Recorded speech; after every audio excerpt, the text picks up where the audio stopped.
ఈ రాశి ఫలితాలు ఈ నెల 17వ తారీఖు నుండి 23వ తారీఖు వరకు వర్తిస్తాయి. ముందుగా గోచారం. మేషంలో కుజుడు, వృషభంలో రవి బుధుడు, మిథున రాశిలో గురువు శుక్రుడు, సింహరాశిలో కేతువు, కుంభరాశిలో రాహు, మేన్ రాశిలో శని. తదుపరి మిథున రాశి. మిథున రాశి వారికి ఈ వారం మధ్యస్థ ఫలితాలు గోచరిస్తుంది. జన్మరాశిలో గురువు శుక్రుడు ఉన్నారు. పంచమ వ్యయాధిపతి అయిన శుక్రుడు జన్మరాశిలో ఉన్నారు, అంత బలంగా లేదు. అదేవిధంగా తృతీయంలో కేతు ఉన్నారు. ప్రభుత్వం సంబంధించిన విషయ వ్యవహారాలు చేతి దాకా వచ్చి చేజారిపోయే అవకాశం గోచరిస్తుంది. ఉద్యోగం వస్తుంది అనుకున్న వారికి అది ఆగి ఉండడం, లేదంటే లేట్ అవడం, ఇటువంటివి జరుగుతుంటాయి. ప్రతిరోజు దక్షిణామూర్తి స్తోత్రాన్ని గురువుకి జపం చేయించండి, మంచి ఫలితాలు సంప్రాప్తిస్తాయి. అదేవిధంగా సహోదరి మధ్య ఉన్న విభేదాలు తొలగిపోతాయి. భాగస్వామి ఏదైనా సలహాలు తీసుకుని ముందుకు వెళ్ళడం చెప్పదగినది. దైవ దర్శనాలు, పుణ్యక్షేత్రాలని ఏదైనా దైవ దర్శనాలను సందర్శించుకుంటారు. భూ సంబంధించిన విషయవహారాలు సానుకూల పడతాయి. ముఖ్యంగా సంతానం సంబంధించిన విషయవహారాలు సానుకూలంగా ఉండి సంతానంలో జ్యేష్ఠ కుమార్కి మంచి ఉద్యోగం రావడం, అదేవిధంగా మంచి సంబంధం కుదరడం కూడా జరిగే అవకాశం గోచరిస్తుంది.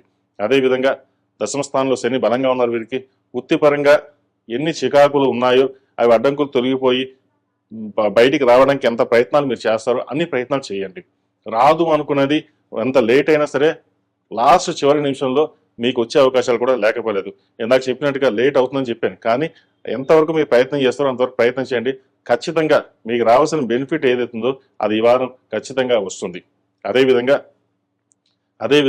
సాఫ్ట్వేర్ రంగంలో ఉన్న వారికి, అడ్మినిస్ట్రేషన్ MBA సెక్టర్స్లో ఉన్న వారికి, అకౌంటింగ్ సెక్షన్లో ఉన్న వారికి, బ్యాంకింగ్ సెక్టర్లో ఉన్న వారికి కాస్త చికాకుపరమైన ఇబ్బందులు ఉంటాయి. ఎవరు ఎన్ని ఇబ్బందులు పెట్టినా సరే మీ స్థానాన్ని పదిలంగా ఉంచుకోవడం కోసం మీ ఎప్పుడో చేసిన కష్టానికి ఆ ఫలితం అనుకోవచ్చు. దాని ద్వారా పై అధికారుల మన్నల్ని పొందగలుగుతారు. మీరు ఏ తప్పు చేయకపోయినా నింద పెట్టాలనే వాళ్ళు ఎక్కువగా చూస్తారు. అవన్నీ పక్కన పెట్టి దైవానుగ్రహం వల్ల మన పని కరెక్ట్గా చేయాలి. ఎవరు ఎటువంటి ఇబ్బంది పెట్టినా భగవంతుడు దయ వల్ల ఆయన చూసుకుంటాడు. కానీ మన పని మనం చేయాలి అనే ధోరణితో ముందుకు వెళ్తారు. కాస్త బద్ధకం కూడా ఉంటుంది. వాటిని పక్కన పెట్టుకుని పని మీద ఎక్కువ ధ్యాస పెట్టి ప్రతి కార్యక్రమాన్ని, ప్రతి విషయాన్ని క్షుణ్ణంగా పరిశీలించుకుని అన్ని విషయాలు అందరితో చర్చించకుండా గోప్యంగా ఉంచుకోవడం చెప్పదగినది. భాగ్యస్థానంలో రాహు బలంగా ఉన్నారు. ఏదైనా ఒక కార్యక్రమం తలపెట్టేటప్పుడు సుబ్రహ్మణ్య స్వామి అష్టకం పఠించడం లేదా సుబ్రహ్మణ్య స్వామికి అభిషేకం చేసి కార్యక్రమం ప్రారంభించండి, మంచి ఫలితాలు సంప్రాప్తిస్తాయి. ఈ రాశిలో జన్మించిన విద్యార్థులకు గడిచిన వారం కంటే ఈ వారం బాగుంది. మంచి ఉత్తీర్ణులు అవుతారు. ఏదైనా బీటెక్ కానీ ఏదైనా మంచి సంస్థ ఈ రాష్ట్రంలో నిర్మించిన విద్యార్థులకు ఈ వారం అనుకూలంగా ఉంది. రావాల్సిన వీటి చక్కగా వస్తుంది. విదేశీ సంబంధించిన విషయవరాలు, అదేవిధంగా వైద్యంతో ఉన్నవారికి, సాఫ్ట్వేర్ రంగంలో ఉన్న వారికి చేసే ప్రయత్నాలు ఏవైతే ఉన్నాయో సఫలీకృతం అవుతుంది.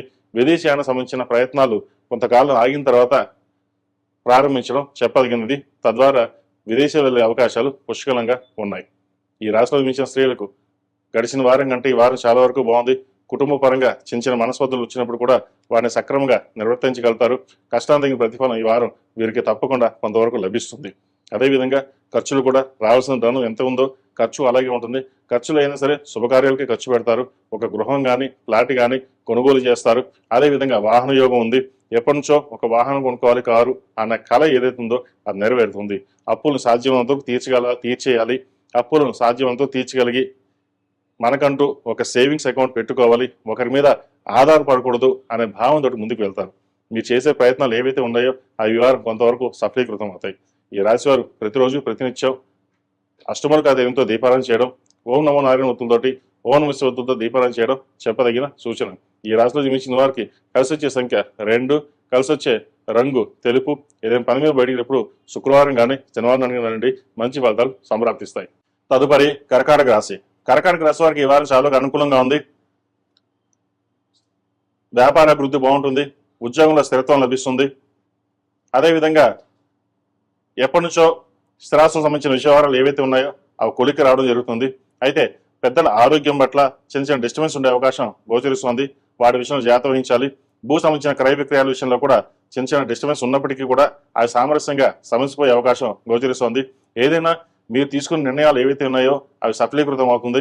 సప్తమ అష్టమాధిపతి అయిన శని భాగ్యంలో బలంగా ఉన్నారు. తృతీయ వ్యయాధిపతి అయిన బుధుడు లాభస్థానంలో ఉన్నారు, రవితో కలిసి ఉన్నారు. అదేవిధంగా చతుర్థ లాభాధిపతి అయిన శుక్రుడు వ్యయంలో ఉన్నారు. కొన్ని అనుకోని సంఘటనలు, అనుకోని ఖర్చులు వచ్చే అవకాశం గోచరిస్తోంది. అయితే ఖర్చు ఎంత ఉన్నప్పటికీ రాబడి కూడా అలాగే ఉంటుంది.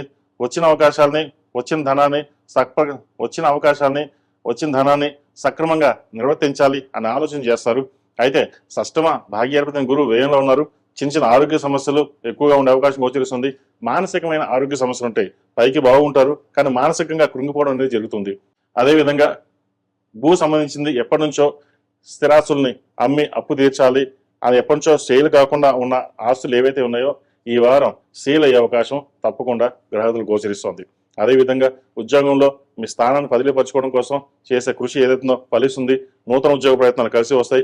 వైద్య వృత్తిలో ఉన్న వారికి, సాఫ్ట్వేర్ రంగంలో ఉన్న వారికి, రియల్ ఎస్టేట్ రంగంలో ఉన్న వారికి కాలం చక్కగా ఉందని చెప్పొచ్చు. రియల్ ఎస్టేట్ వీరికి చాలా వరకు అనుకూలంగా ఉంటుంది. ఈ వారం చేసే కొన్ని కొత్త ప్రాజెక్టులు రావడం, లేదంటే ఉన్న ప్రాజెక్టులోనే డబ్బు రావడం అనేది జరిగే అవకాశం గోచరిస్తోంది. కొంతవరకు ముందుకు వెళ్ళే అవకాశాలు చాలా, కొంతవరకు ఏ పని చేసినా ముందుకెళ్లే అవకాశాలు గ్రహాదులు గోచరిస్తోంది. అదేవిధంగా సంతానం సంబంధించిన విషయవరాలు సానుకూలంగా ఉంది. సంతానానికి వివాహ సంబంధించిన విషయవరాలు ఏవైతే ఉన్నాయో అవి సానుకూల పడుతుంది. పునర్వివాహ ప్రయత్నాలు చేస్తున్న కూడా ఈ వారం మంచి సంబంధం కుదిరే అవకాశం గోచరిస్తోంది. అయితే దగ్గర సంబంధమే వచ్చే అవకాశాలు తప్పకుండా వచ్చే అవకాశం గోచరిస్తోంది. ఈ రాష్ట్రంలో జన్మించిన విద్యార్థులు గడిచిన వారి కంటే ఈ వారం కొంతవరకు బాగుంది చెప్పచ్చు. విదేశీ సంబంధించిన విషయవరాలు సానుకూల పడుతుంది. గ్రూప్స్కి ప్రిపేర్ ఎవరైతే అవుతున్నారో, గ్రూప్స్ కానీ, సివిల్ సర్వీసెస్ కానీ, ప్రభుత్వ సంబంధించిన ఉద్యోగ ప్రయత్నాలు ఏవైతే చేస్తున్నారో వీరికి ఈ వారం కాలం అనుకూలంగా ఉందని చెప్పచ్చు. అదేవిధంగా విదేశీ సంబంధించిన విషయవరాలు కొంతకాలం ఆగి ముందుకు వెళ్ళడం చెప్పదగిన సూచన. ఈ రాష్ట్రంలో జన్మించిన స్త్రీలకు గడిచిన వారం కంటే ఈ రాష్ట్రంలో జన్మించిన స్త్రీలకు ఈ వారం చాలా వరకు బాగుంది. భాగస్వామ్య వ్యాపారాలు బాగా కలిసి వస్తుంది. కొత్త వ్యాపారం ప్రారంభించాలి అని ఆలోచన చేస్తారు. సినీ కళా రంగంలో ఉన్న వారికి cosmetics, dentist, gynaecologist, ENT specialist ఈ రంగంలో ఉన్న వారికి బాగుంటుంది. సాఫ్ట్వేర్ రంగంలో ఉన్న వారు కూడా అనుకూలంగా ఉన్నప్పటికీ కూడా స్థానచలనం అనేది సూచిస్తోంది. ఉద్యోగంలో మీ స్థానాన్ని బదిలీపరచుకోవడం కోసం మీరు చేసే ప్రయత్నాలు ఏవైతే ఉన్నాయో అవి సఫలీకృతం అవుతుంది. అందరూ మీ మీద నరదిష్టి ఎక్కువగా ఉంటుంది. మీరు బాగా సంపాదిస్తున్నారని, పేరు పెక్కతలు తెచ్చుకుంటున్నారని అనే ఈర్ష్యా ద్వేషాలు ఎక్కువగా ఉంటాయి. వాటిని పక్కన పెట్టేసి మీకున్న తెలివితేటలతోటి మీ వరకు ముందుకు వెళ్ళాలి. అయితే ఈ సమయంలో కొంత కోపం కూడా ఎక్కువగా ఉంటుంది. కోపాన్ని అదుపులో ఉంచుకోవడం చెప్పదగిన సూచన. భూ సంబంధించిన విషయవరాలు, ఒక ఫ్లాట్ కానీ, ఇల్లు కానీ కొనుగోలు చేస్తారు. ఆధ్యాత్మికంగా ముందుకు వెళ్ళడం కోసం చేసే ప్రయత్నాలు ఏవైతే ఉన్నాయో ఈ వారం కలిసి వస్తాయి. ఈ రాశిలో జన్మించిన వారికి కలిసి వచ్చే సంఖ్య 7, కలిసి వచ్చే రంగు లైట్ ఎల్లో. ఏదైనా పని మీద బయటికి వెళ్ళేటప్పుడు సోమవారం కానీ, గురువారం అడిగిన వెళ్ళండి, మంచి ఫలితాలు సంప్రాప్తిస్తాయి. మేషం నుండి మీనం వరకు ఉన్నటువంటి రాశి ఫలితాలు నా పరిజ్ఞానం సహకరించిన మేరకు ఈ వారం రాశి ఫలితాలను తెలియజేశాను. సర్వే జనా సుఖినో భవంతు, లోక సమస్త సుఖినో భవంతు. ఓం శాంతి శాంతి శాంతి.